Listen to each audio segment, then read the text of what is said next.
عليكم ورحمة الله وبركاته. شباب، رجعت لكم فيديو جديد، وهذا الفيديو راح اعلمكم شلون تحلون مشكلة ماينكرافت. من تشغلوه تطلع لكم علامة ماينكرافت وبعدها تختفي العلامة وما تشتغل عندكم اللعبة. هذا الملف راح يخليكم تقدرون تشغلون اللعبة.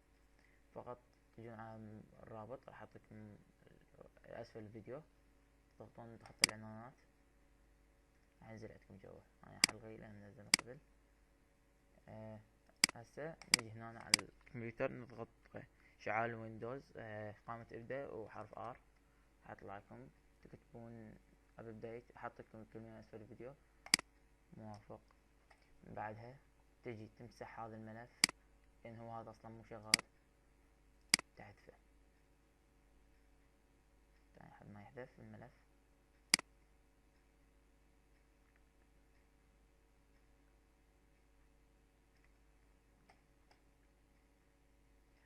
هسه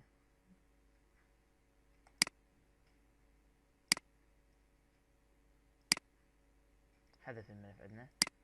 بعد ما حذف نجيب هذا الملف الدوت ماينكرافت اللي حملناه احنا من الانترنت ونحطه هنا بدل ذاك القديم اللي مسحناه، راح ينتقل.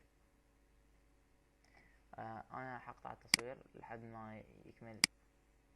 طيب رجعت لكم شباب، وشوفون راح يكمل التحميل مالت الملف.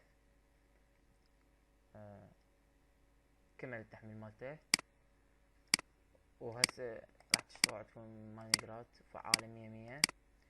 واتمنى ان استفادتوا من الفيديو، ولا تنسون السبسكرايب لايك وتضيفون الفيديو المفضلة، ومع السلامة.